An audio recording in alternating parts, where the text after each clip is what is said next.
गुरु जी। प्रणाम। ये स्वर्ण अवसर मुझे आज प्राप्त हुआ है कि मैं आपसे दो शब्द में बातचीत कर सकूं और उस आपसे कुछ ज्ञान प्राप्त कर सकूं। मेरा यहाँ आने का उद्देश्य ये है, आपसे मिलने का ये उद्देश्य है, आपसे बातचीत करने का ये उद्देश्य है कि हम अपने दर्शकों को, हमें हमें सुनने वालों को ये बता सकें कि इस दुनिया में नई नई कौन सी पद्धतियाँ हैं, चिकित्सा की कौन कौन सी पद्धतियाँ हैं जिनको हम मॉडर्न टेक्निक्स ऑफ हीलिंग कहते हैं।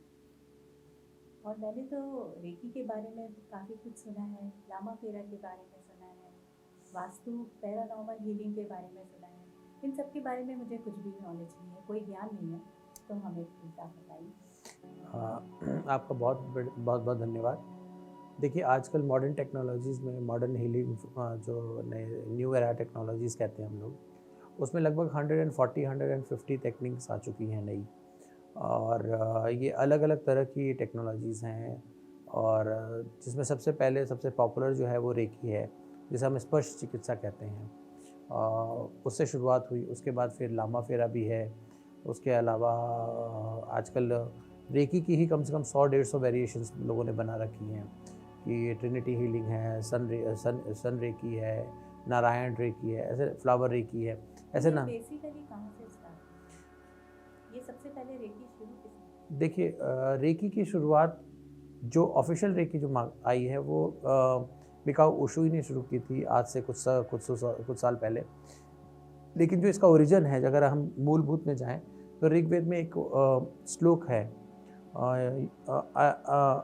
अयम हस्तो वरदा देहि, मेरे हाथों में वरदान देने की शक्ति या स्पर्श चिकित्सा करने की शक्ति दे, अयम हस्तो वरदा देहि। इस श्लोक के साथ ही इस सारी पद्धति और चिकित्सा प्रणाली का प्रारंभ हुआ। और रे की यानी रे यूनिवर्सल ऊर्जा, ऐसी ऊर्जा जिसके द्वारा किसी की भी हीलिंग की जा सकती हो। ये फिज़िकल लेवल पे, इमोशनल लेवल पे, साइकोलॉजिकल लेवल पे, सभी लेवल पे ये काम करती हैं।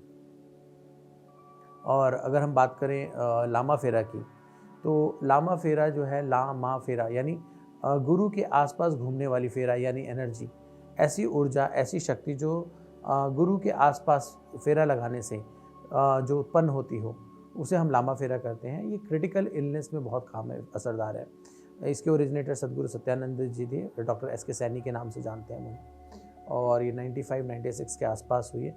इससे पहले भी लामा फेरा का इतिहास मिलता है, बट जो मॉडर्न लामा फेरा है ये उन्होंने आरंभ की है। जैसे आपने बात की वास्तु और पैरा वास्तु की, तो वास्तु तो जब सृष्टि का निर्माण हुआ तब से वास्तु चली आ रही है। हर चीज़ में वास्तु है, चाहे वो शरीर का वास्तु हो, चाहे वो आत्मा का भवन का वास्तु हो, चाहे वो पृथ्वी का वास्तु हो, देश, गंगा, नदी, हर चीज़ का वास्तु है। मतलब आप कहना चाहते हैं कि पूरे यूनिवर्स का ही वास्तु है? हाँ, हर चीज़ का पूरा वास्तु यूनिवर्स itself एक रिदम में, वास्तु है, एक रिदम में, एक सिस्टम में बंधा हुआ है, वो वास्तु है। तो वास्तु को उल्टा होता है उत्सव। जब हम वास्तु ठीक कर लेते हैं तो हमारे घरों में उत्सव आ जाता है। कौन सी चीज़ कहाँ रखनी है, कैसी व्यवस्था, इस व्यवस्था को वास्तु कहते हैं। जैसे शरीर की संरचना भी एक वास्तु है, तो वास्तु के द्वारा हम किसी भी चीज़ को ठीक किया जा सकता है। वास्तु के अलावा कि हम अपने जीवन में उत्सव ला सकते हैं। पैरा वास्तु क्या पैरानॉर्मल हीलिंग भी की जा सकती है? बिल्कुल की जा सकती है। वास्तु का एक और अंग है पैरा वास्तु, जिसमें हम पिरामिड के द्वारा वास्तु करते हैं। इसको डॉक्टर जतिन ने भट्ट करके हैं, उन्होंने ओरिजिनेट किया। उसके बाद जहाँ तक बात की आपने पैरानॉर्मल हीलिंग की, तो पैरानॉर्मल हीलिंग के लिए देखिए, सबसे पहले समझना पड़ेगा पैरानॉर्मल और हीलिंग दोनों अलग अलग शब्द हैं। पैरानॉर्मल को थोड़ा एक्सप्लेन करके बताएं, एलैबोरेट करके बताएं। जो पैरानॉर्मल वर्ड है, हाँ जी, बिल्कुल ठीक बात करें। पैरानॉर्मल ऐसी एनर्जीज़ हैं जो हमारे साइकिक लेवल पे, हमारे फिज़िकल लेवल पर जो अटैक होती है अदर एंटिटीज़ की, जिन्हें हम डार्क एनर्जीज़ कहते हैं, उनका जब अटैक होता है उन्हें हम पैरानॉर्मल कहते हैं। जब उनकी हीलिंग करके उनको हम थेरेपीज़ के द्वारा, यंत्रों के द्वारा, मंत्रों के द्वारा, हवन के द्वारा जब हम उनकी रेमेडीज़ करते हैं, वो पैरानॉर्मल हीलिंग कहलाती है। तो ऐसे ही कई सारे प्रयोग हैं, जैसे सात्विक तंत्र है।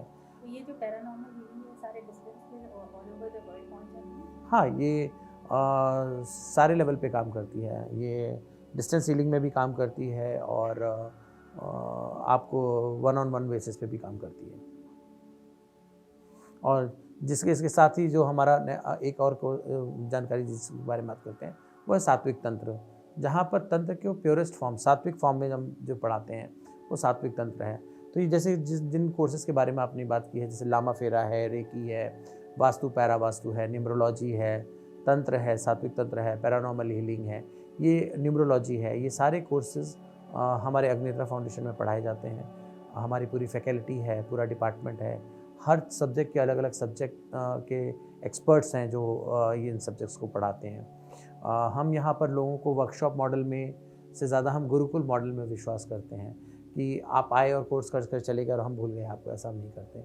हम 1 साल तक की फ्री हैंड होल्डिंग देते हैं, हम बच्चों को पढ़ाते हैं, उनके प्रैक्टिकल क्वेश्चन आंसर्स लेते हैं, इन ग्राउंड अगर उनको ज़रूरत पड़ती तो भी हम उनकी सहायता करते इसके लिए हैं। कोई एलिजिबिलिटी टेस्ट वगैरह होता है, या आप किसी की कैपेसिटी या पोटेंशियल जिसे कहते हैं वो टेस्ट करना चाहते हैं, या कैसे आप किसी को एडमिशन जो देने की बात कर रहे हैं किस बेसिस पे देते हैं? हाँ, देखिए यहाँ तक आने वाला शख्स कई सारे एलिजिबिलिटी टेस्ट ऑलरेडी क्रॉस करके आया होता है, जीवन में कई सारे उतार चढ़ाव देख कर आया होता है, और ये सारी शक्तियाँ सीखने के लिए बिना शिव की कृपा के नहीं सीखा जा सकता है।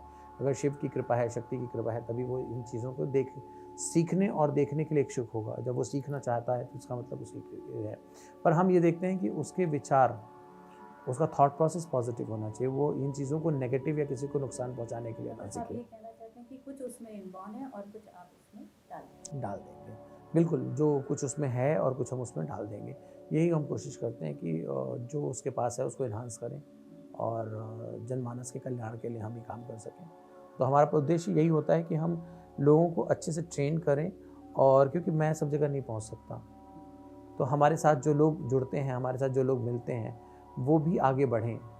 हमारे गुरुदेव कहते थे कि आप शिष्य मत बनाइए, आप गुरु बनाइए। तो हम सब में एक गुरु बनाते हैं जो जन कल्याण के लिए, मतलब एक्चुअली आपका जो एम है, जो ऑब्जेक्टिव है वो जन कल्याण। जी बिल्कुल, हमारा पर्पस यही है कि हम लोगों तक पहुंच सकें, मास लेवल पे पहुंचें, उनकी हेल्प करें, उनको जो अननेसेसरी मेडिकल एक्सपेंसेस हैं उनसे बचाएं, जो उनकी लाइफ में जो प्रॉब्लम्स हैं, जो उनकी लाइफ में जो कॉम्प्लिकेशंस हैं, उनमें उनको छोटी छोटी रेमेडीज़ दे के, छोटे छोटे टोटके दे के, हीलिंग मॉडलिटीज सिखाकर उनके लाइफ में चेंजेस लाएं। वैसे फिर इस संदर्भ में तो हमारा जो देश है भारत, उसमें तो बहुत पुअर है, एक जी। रेखा के नीचे हैं, इकोनॉमिक लाइन के नीचे हैं, तो आप उनके लिए क्या सोचते हैं? देखिए, जो लोग इकोनॉमिकली वीक हैं वो भी छोटी छोटी साधनाएं कर सकते हैं। अपने देखिए, आप उच्च कुल में पैदा हुए हैं या नहीं हुए हैं उससे कोई फ़र्क नहीं पड़ता। आप अपने कर्म से अपने भाग्य को बदल सकते हैं, और ये ज़रूरी नहीं कि आप इस घर में पैदा हुए तो ही आप ये बनेंगे, आप उस घर में पैदा हैं तो आप ये नहीं बन सकते, ऐसा नहीं है। आप कहीं पर भी पैदा हुए हैं, हर इंसान के अंदर अपनी ताकत है, हर इंसान के अंदर वो कैपेसिटी कि अपने जीवन को परिवर्तित कर सकता है। अगर देखिए तो हम लोगों ने भी अपने जीवन में कहीं ना कहीं मेहनत करके अपने कर्म के अनुसार अपने भाग्य को बदलने का प्रयास करते ही रहते हैं। तो आप अपने कर्मों पर ध्यान दीजिए और अपने जीवन में परिवर्तन लाइए। Thank you Aarti ji.